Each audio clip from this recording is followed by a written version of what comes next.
Baixinho pode. Amados irmãos e amigos, Pai do Senhor, que Deus seja sobre vocês, guardando e protegendo como feito até hoje. Aqui estamos meditando na palavra de Deus e trazendo mais uma porção da palavra de Deus, que é poderosa para quebrar barreiras e dar visão ao homem. O apóstolo Paulo, no livro de 2 Coríntios, capítulo 11, do verso 16 em diante, até o 33, são 17 versículos. Ele descreve parte de sua luta como obreiro, homem consagrado a Deus, que passou para se manter firme no Evangelho e não ceder. É desânimo, cansaço, canseira, fadiga e perseguições. Viu a morte na sua frente inúmeras vezes. Uma expressão, né? Muito perigo. Em um lugar, numa cidade alta, desceram pelo um cesto, amarrado numa corda, para fugir. E Deus sempre dando livramento. E em nenhum dos versos, ele fala assim. Palavras do apóstolo Paulo, escrevendo aos Coríntios, em relação à sua aflição e angústia pelo Evangelho, o amor, sofrimento, dor, angústia. Ele diz assim, no capítulo 11, 2 Coríntios, verso 28. Além de tudo que você possa ver aí, você lê aí, o que é também o Evangelho. 2 Coríntios 11, 16 a 33. Ele diz no 28, além das coisas exteriores, de fora, me oprime cada dia o cuidado de todas, no plural, todas as igrejas. O que ele fala me oprime, ele fala de uma situação de aperto, de entender que apesar de ter os 9 dons e ser poderoso na palavra, ainda era limitado e dependente de Deus. Então ele tinha essa coisa e coloca como algo que oprimia, requeria dele rapidez, diversidade, para escrever a esta LC das igrejas no plural, levando auxílio doutrinário aos seus dirigentes. Ia, abria a congregação, preparava o homem, deixava lá, ia embora. Ia para outro lugar, abria outra igreja, deixava o homem lá e ia embora. E ficava escrevendo, orientando, ajudando, auxiliando, advertindo, exortando os obreiros para serem firmes contra os falsos mestres, falsos profetas. E aqui está o apóstolo Paulo falando de uma coisa que hoje é muito combatido, que é o templo, a igreja. E Paulo fundou inúmeras. Ninguém fundou mais do que ele. Ninguém trabalhou mais do que Paulo. Paulo, pelas suas obras, é o maior dos apóstolos. E ele coloca aqui, para nossa memória hoje, 2 Coríntios, estou repetindo para você poder, se você entender, você vai se libertar. Se não entender, não se liberta. 2 Coríntios 11, verso 28. O tema do o capítulo 11 é os falsos apóstolos, falsos profetas. Ele diz assim, além das coisas que me oprimem, ou seja, além do meu aperto diário, do mundo que quer me oprimir, ainda eu tenho um aperto em cuidar de todas as igrejas. Então, existe uma gama de pessoas hoje desviadas, afastadas, em rebeldia, alguns já ficaram possessos pelo espírito maligno e são usados pelo mal diretamente, é notório isso nas expressões no Facebook ou na fala, para contestar uma veracidade bíblica construída pelo querer de Deus com as mãos do homem de Deus chamado Paulo.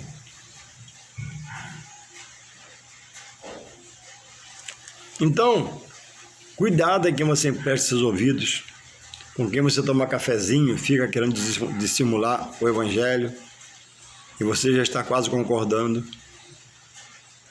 São pessoas que não leram a palavra, outras leram, mas perderam o rumo, deixaram se inflamar por aquele amigão, aquela amigona que sai junto, toma café junto e foi seduzida e persuadida por um espírito maligno que já estava e ninguém falava com elas. Porque quando o homem sai da direção do rumo do Espírito Santo, o outro toma conta. E está cheio de gente por aí, né? Combatendo tudo que é de Deus. Então, alguns até citam Paulo como exemplo, né?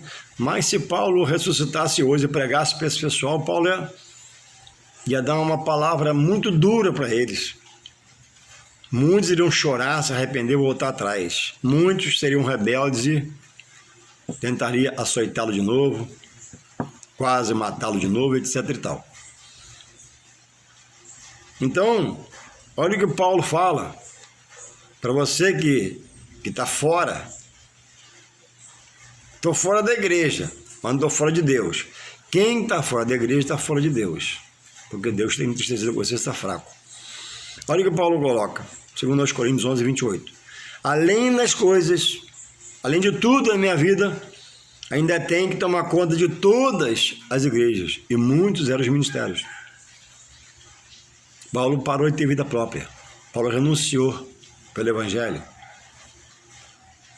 e se fez um homem de Deus. Enquanto não conhecia, foi rebelde, ajudou a matar Estevão às pedradas, estando junto, etc e tal. Mas quando Paulo veio para Jesus, porque o próprio Jesus chamou,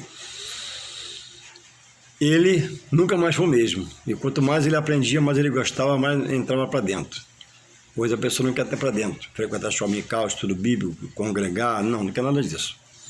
Então a igreja, na vida do evangelho, é uma coisa real. E o próprio Paulo de Punho abriu muitos ministérios. E hoje o homem combate o templo, combate a igreja, combate tudo isso. Os homens de Deus chamando de cão. Tem, como em tudo, tem exceção. O evangelho não há exceção no evangelho, vou colocar melhor. No evangelho não é exceção. Não é exceção. O evangelho é luz em Jesus Cristo, a salvação de Jesus Cristo, o poder de Deus. Mas o homem que se diz do meio tem causado muitos escândalos. Mas não invalida a palavra de Deus. Por quê? Eu tenho que estudar para aprender. Aí quem não estuda, vai num lugar, vê um lambão desse falando, um herege, e conhece o versículo, conhece o texto, sabe falar, e fala um monte de baboseira e dá texto com texto errado, e você aceita e glorifica ainda, ri ainda. Então, aqui em Coríntios, Paulo fala da igreja. O escritor aos Hebreus, ele diz assim, ó, sobre o que vocês chamam de cão gulosos, porque vocês ficaram loucos, débeis, endemoniados. A Bíblia diz, anda com sábios, serás sábios. Anda com tolo, será tolo. Anda com cego, será cego. Anda com endemoniado, pode virar endemoniado também. Então vigia. Eu sei que está no caminho certo e tem um colega no seu ouvido, uma colega, ó, é a voz do espírito maligno, na boca dela, na boca dele, que é muito seu amigo, frequenta a sua casa, come com você, é a maior amiga, seu maior amigo, mas está te persuadindo. Esse negócio de batismo, de sede, dizem que é isso, é fora, são cangulosos, são ladrões. Eu falei sobre a igreja. Agora olha que Paulo, o que os escritores hebreus, que dizem ser Paulo, ou dizem ser o médico Lucas, que escreveu, mas não tem o nome deles aqui, não posso dizer. É os escritores hebreus. O autor é anônimo, embora a inspiração é de Deus, para quem escreveu. Olha o que eles dizem aqui, ó, sobre os o que vocês chamam de cão gulosos. Hebreus 13, em verso 1, permaneça o amor fraternal. Aí vem aqui o 7, 13 e 7 de Hebreus. Lembrai-vos dos vossos pastores que vos falaram a palavra de Deus, a fé dos quais imitai, atentando para a sua maneira de viver. Então, existe o lado ruim, que diz que aí não é, tem um lado bom, se apega ao bom. É igual na vida material, né? Eu não quero me perder, eu não quero me corromper. Então, o lado ruim largo para lá, pega o lado bom. Hebreus 13, 17, sobre os pastores, que vocês chamam de cão gulosos. Então, diz aqui, ó, lembra de vossos pastores, né? Imitai o que eles fazem, né? E a maneira de viver. Então, se seu pastor tem um mau testemunho, pula para onde há um bom testemunho, procura, existe ainda exceções. Hebreus 13, 17, ó, obedecei a vossos pastores e sujeitai-vos a eles, porque velam por vossa alma, como aqueles que hão de dar conta delas, para que o façam com alegria e não gemendo, porque isso não vos seria útil. Então, cedamos ao que Deus nos deu como autoridade espiritual, liderança espiritual. Existem homens sérios. Sujeitai-vos a ele, ou seja, obedecei, não é ser escravo dele. Porque está aqui, ó, velam pela sua alma. O bom pastor cuida das ovelhas, dá remédio quando está machucada, dá comida quando está com fome, etc. Como eles não vão dar conta delas a Deus, para que eu faça com alegria, não faça remendo, não sejamos rebeldes. Em Efésios 4:11, para completar, o apóstolo Paulo diz, Efésios 4:11, e Deus deu uns como pastores, doutores, graduado, evangelista, a Bíblia completa, presbíteros, presbíteros, diáconos, as santas mulheres de Deus, diaconisas, que estão orando pela humanidade, por você na escola, na intercessão da igreja. E o homem rejeita isso tudo e mete o pau, porque não estuda a palavra. E quando estuda, aprende pela mão de um que já está na heresia, já saiu da verdade, está na mentira, dirigido por um espírito maligno. Todo aquele que transpassa a Bíblia, inverte a situação da Bíblia, da palavra, dos textos, ele não está na mão do Espírito Santo. E já está sendo usado pelo espírito maligno, para poder perverter a mente, né, daqueles que querem essa doutrina. Então, lê depois a palavra, para não ficar em suas palavras. Em minhas palavras para você. A Bíblia é a base. Até muitos deles no começo, o coração foi uma terra fértil para a palavra entrar e ficar. E desfrutaram da ceia, do batismo, dizimavam, tinham prazer, amavam o pastor, amavam o ministério, amavam a igreja, fazia tudo. Alguns, pelo escândalo, mas Jesus fala, ai de que vier o escândalo, os pastores se corromperam, pecaram e derrubou o rebanho. Nós vamos dar conta a Deus. Outros esfriaram. Outros estudavam a palavra, houve um problema aqui, eles correram para lá, para não se perder. Então chamam os pastores de cão guloso, de ladrão, de tudo. Se alguém não te interessa estar com ele, sai de perto dele. Mas chamar homens sérios de Deus de cão gulosos, quem planta, colhe. Cuidado. Não quer estar perto? Deixa para lá, ora por eles. Então a Bíblia está cheia de veracidades dela mesma, dada por Deus e inspirada aos homens, para nós acertarmos e não andarmos errante, como andam aí muitos, né? Metendo o pau na igreja, no templo, no dízimo, na ceia, no batismo, chamando os pastores de cão gulosos. Um dia você vai prestar conta a Deus. Completando aqui o assunto, em Mateus 26, 29, o próprio, quando eu falo próprio é quem? Jesus. Olha o que ele diz. É muito sério. A sua vida espiritual, eu saber de Deus ou sobre Deus, deve ser a coisa mais séria na sua vida, porque um dia você vai a juízo e você vai herdar uma vida eterna com Deus na glória ou com o diabo e os demônios e seus anjos no inferno. No inferno foi feito por diabo, não por os homens. Mas todos os homens, relata que Jesus que vai morar com o diabo no inferno pela rebeldia, por não aceitar a palavra. Diz assim, sobre a ceia, eu quero colocar, para te ajudar. A última ceia que Jesus ministrou está aqui. Ele cita o que já conhecemos, e para adiantar eu vou chegar no ponto que eu quero aqui. 28. Porque, eu vou ler do 26 ao 29, diz assim, Jesus falando, enquanto comiam, tomou o pão e abençoou, o partiu e deu aos seus discípulos e disse, tomai e comei, este é meu corpo. E tomando o cálice e dando graças, deu-lhe dizendo, bebei dele todos. Que estavam ali, os apóstolos. Porque isto é meu sangue do Novo Testamento, que é derramado por muitos para a remissão dos pecados. E digo-vos que desde agora não beberei desse fruto da vide até aquele dia em que eu beber de novo convosco no reino de meu Pai. Então Jesus está colocando aqui, quem entenda, que leia, raciocine, que por ele ir ao sacrifício, ser traído e ser preso, aquela seria a última ação de uma ceia que ele ministrou aos apóstolos. E diz, e digo-vos que desde agora, nesse momento, não beberei mais com vocês, digo eu, o fruto da vide, até aquele dia das bodas do Cordeiro, onde haverá uma ceia nos céus. Até aquele dia em que eu beba de novo no reino de meu Pai. Já fala do céu. Ele está falando isso, falando de uma mesa sentada com os apóstolos, na terra. Mas ele era cidadão do céu, como nós passamos a ser por estarmos nele, essa pátria aqui. Ele diz, lá em cima, eu vou ter o prazer de ser com vocês, meus fiéis. Os que creem em mim, acreditam em mim. Então, Jesus não está aqui aniquilando o efeito que teria as futuras ceias, ou falando para não mais fazer.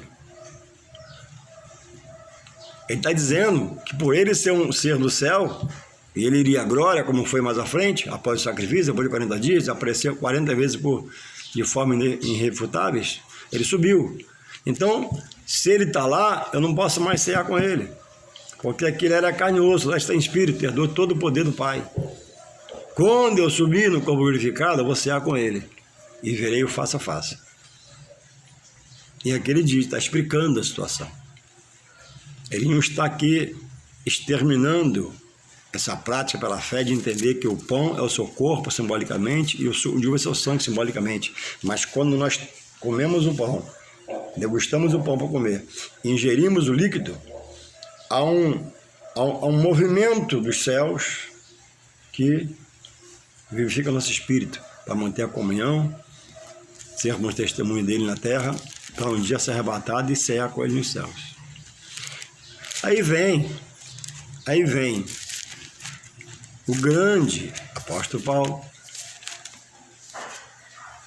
escrevendo aos Coríntios 11, 23, ratifica. Olha o que ele ratifica. Eu falei que Paulo tinha cuidado das igrejas, né? Será que na igreja de Paulo, Paulo fundou tinha ceia? Claro que tinha. Ele vai ratificar aqui, 11, 23, o texto básico da ceia, né? Ele diz assim, porque eu recebi do Senhor o que também vos ensinei, que o Senhor Jesus na noite foi traído, tomando o pão, e tendo dado graça, partiu e disse, tomai e comeste o meu corpo que é partido por vós, fazei isso em memória de mim. Então Paulo está ratificando a ceia, é um cerimonial, não mosaico no Antigo Testamento, mas começou lá por Deus. Deus estabeleceu a primeira ceia, e Jesus no Novo Testamento ratifica, pode tomar.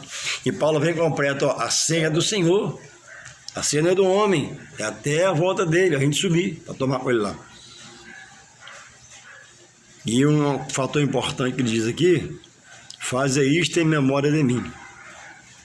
Então o culto da ceia, eu entendo que o culto da ceia, o culto de Santa Ceia, tem que ser um culto diferenciado, onde haja uma pregação sobre o sacrifício de Jesus, diretamente sobre o sacrifício, e também hinos que nos remetem, né, a lembrar que o sangue inocente foi derramado na cruz. O sangue inocente escorreu no corpo de um inocente, caiu no chão por mim e por você. O culto todo trazer esse potencial de lembrança a mim, ou alguém morreu por você. Se você ficar pegando voluntariamente, você está fora. Ele já te perdoou uma vez, e já perdoou a segunda, e você já está aí de novo, e agora vai ficar pegando, não. E ele continua, né? Este é o meu testamento no meu sangue, fazia memória de mim.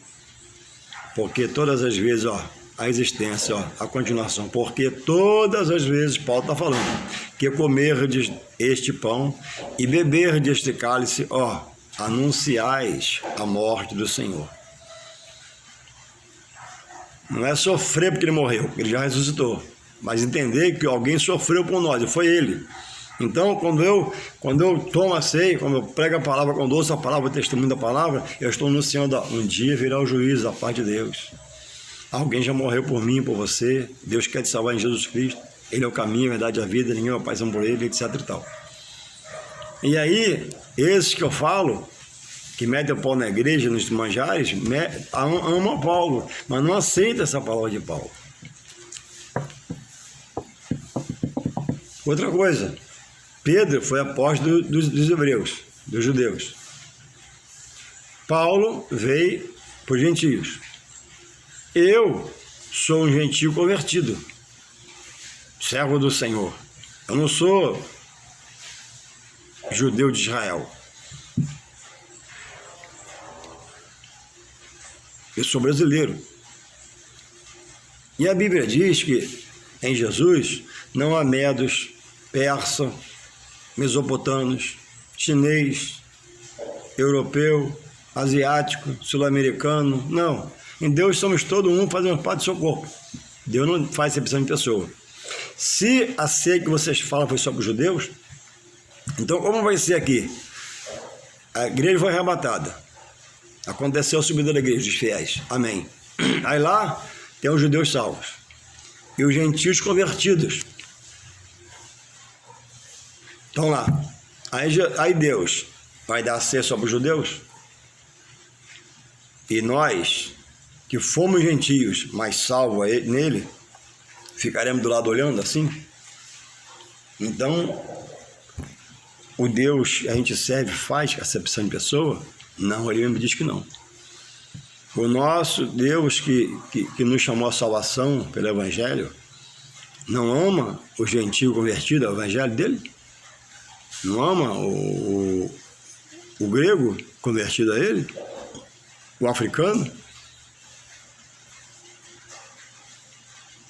Quando você não estuda a palavra e só fala do que você ouve, você é um potencializador de erro para a vida de outros. Veja quantos versículos citei aqui, que a Bíblia dá veracidade, e você falando um monte de heresia, um monte de besteira, deixando ser um canal do inimigo pela sua boca, deixando ser um instrumento do mal pela sua boca. Outra coisa, você luta contra Deus. Quem luta contra o homem de Deus sério, quem luta contra a palavra de Deus séria, luta não com quem está dirigindo essa obra, mas luta contra Deus. E a Bíblia diz que Deus não se deixa escarnecer. Cuidado, meu amigo, minha irmã, minha ex-irmã, você que é desviado, desviada, você que é desigrejado e mete o pau em tudo que é sagrado do Senhor. É melhor fechar a boca. É melhor não dizer nada e ficar quieto. Porque quanto mais você fala, mais você recebe um agravo. Porque você fala do que é santo, daquele que é santo, das coisas que é santa. Homens de Deus sérios que não são santos, que é santo só Deus, mas que procuram, como Paulo diz, né?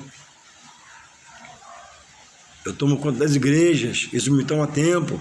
Aqui na terra também hoje os pastores preocupados estão orando por você, jejuando por você, preparando a mensagem para falar com você, e você está metendo pau.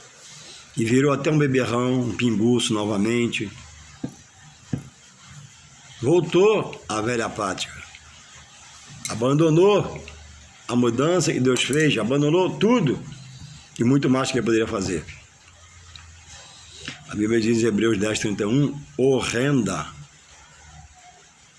O que é uma coisa horrorosa? É uma coisa terrível. Horrenda coisa é cair na mão do Deus vivo. Da mão do diabo, do mal, da potestade das trevas, Deus te liberta pelo seu poder. Se você recorrer a Ele, ouvir sua palavra. Mas na mão de Deus, ninguém pode livrar. Então, cuidado. Deus é a base para a salvação de Jesus Cristo. Deus revela a salvação pela sua palavra. E quando você fecha o coração, e a palavra vai no coração como uma terra fértil, chega lá, não tem mais vitamina na terra, assim é o seu coração. Nada mais nasce da Bíblia no seu coração, porque você trancou, fechou, lacrou. E quantos dizem, né? Não, eu estou afastado da igreja, de Jesus não. Quem não aceita a igreja, Deus também não aceita. A Bíblia diz, né, que é falado, quem se envergonhar do meu evangelho, eu também me envergonharei. Quem rejeitar meu evangelho, eu também vou rejeitá-lo. Deus não se deixa escarnecer. É uma palavra que vai de encontro a você, que ouve o herege falar. O que é heresia? É vontade humana sobre a palavra. Eu leio, mas não interpreto.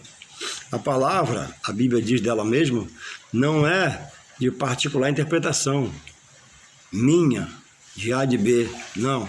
A palavra, ela abrange um todo e ela se revela todo de uma forma que você não saia do que Deus quer que você entenda da palavra.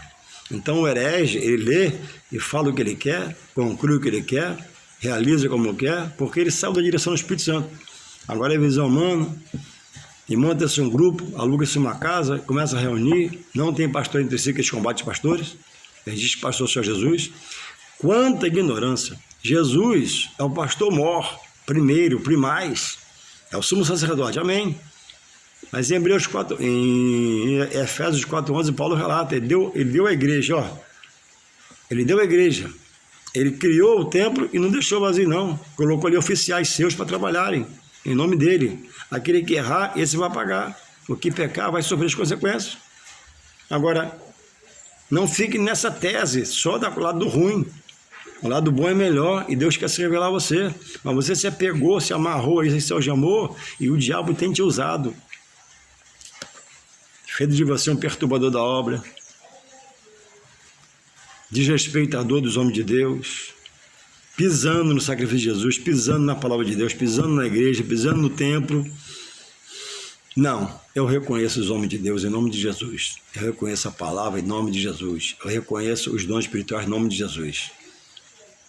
Eu reconheço os mantos de ministério de Jesus em nome de Jesus. Eu reconheço tudo que a palavra revela de Deus e abraço. Quero me algemar, quero fazer igual a Paulo, me tornar um escravo do Evangelho de Cristo, mas escravo sendo livre. Escravo na forma de falar, ser dedicado, esforçado, voluntarioso, um que queira, deseje, se esforce, eu vou. Eu tenho que ter prazer de entrar por aquelas portas da igreja, né? Entender que é as portas da salvação. Ah, Deus não mora ali, é verdade. Concordo com você, mas Deus visita. E em 2 Crônicas 7:14, está escrito ali, que os olhos do Senhor, quando ele se agrada de Salomão e enche o templo de sua glória, ele diz ali, ó, se o meu povo se humilhar aqui, eu vou inverter a situação. E lá está escrito, vê lá, os meus olhos estarão continuamente sobre esta casa. Essa casa é o templo. Aí vem o desigrejado, mas o templo foi derrubado para não aceitar o tempo de hoje. Então, que você possa pegar esses versos que eu falo, examinar e rever seus conceitos, sua visão sobre a obra, porque a palavra está marchando para frente, a palavra não regride. Irá condenar a milhares de milhares, irá libertar a milhares de milhares. Então, quem não estuda, está fora.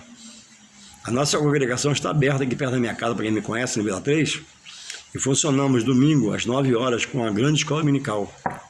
Você que tem dúvida, incerteza, anota no papel a sua dúvida e vem estudar com a gente a palavra domingo pela manhã. Não há riqueza maior que conhecer Deus pela sua palavra. Deus é verdade, justiça, misericórdia, longanimidade. Todo domingo, 9 horas, a igreja já está aberta. Eu chego lá às 8h30. Vem que Deus tem visitado a igreja e temos feito ali grandes estudos bíblicos. Domingo, 18h30, adoração. Segunda, 7h15, oração. Terça, 7h15, estudo bíblico. Grande estudo bíblico. Terça-feira, ontem, fomos lá e Deus atuou em nosso meio. Falamos sobre 1 João 4:1. Falsos mestres, falsos apóstolos. Diz lá, né? Filhinhos, não criarem todo espírito, porque tem muito espírito de mentira por aí, dizendo que é espírito da verdade. Diz lá também, né? Que todo aquele que confessa Jesus Cristo vem em carne é de Deus. O que não confessa é do diabo. Só estudando você vai se libertar. Como eu estou dizendo a você. Domingo, 9 horas da manhã. Grande estudo bíblico. Onde Deus tem feito presente pela sua palavra em nosso meio. Segunda, 7h15, oração. Terça, 7h15, estudo bíblico. Bíblia. E quinta, 7h15, adoração. Domingo, 18h30. Venha nos fazer uma visita. Venha fazer uma experiência conosco. Pela paz de Deus. Venha entrar por essas portas, né? Estamos orando, jejuando, clamando para que Deus faça presente, Deus atue nos cultos e você seja empaquetado, renovado, avivado. Você que está aborrecido, triste, afastado, desanimado, desorientado, eis-me aqui para te ajudar em nome de Jesus pela palavra. Eu não tenho nada para fortalecer você, mas a palavra fortalece os caídos. Levanta os humilhados e exalta aquele que busca Deus. Leia, escute esse vídeo e tome uma posição. Eu tenho meu zap. Se você quiser uma orientação, um aconselhamento, eis-me aqui. Eu vou à tua casa para tirar sua dúvida, tirar a variação, tirar tudo que for contrário à verdade de Deus, para Deus entrar pelo seu poder e mudar o seu ser, sua casa, sua família. Deus quer fazer, mas é preciso você dar o primeiro passo para Deus, o resto Ele faz. Deus te abençoe e te renove em nome de Jesus, amém.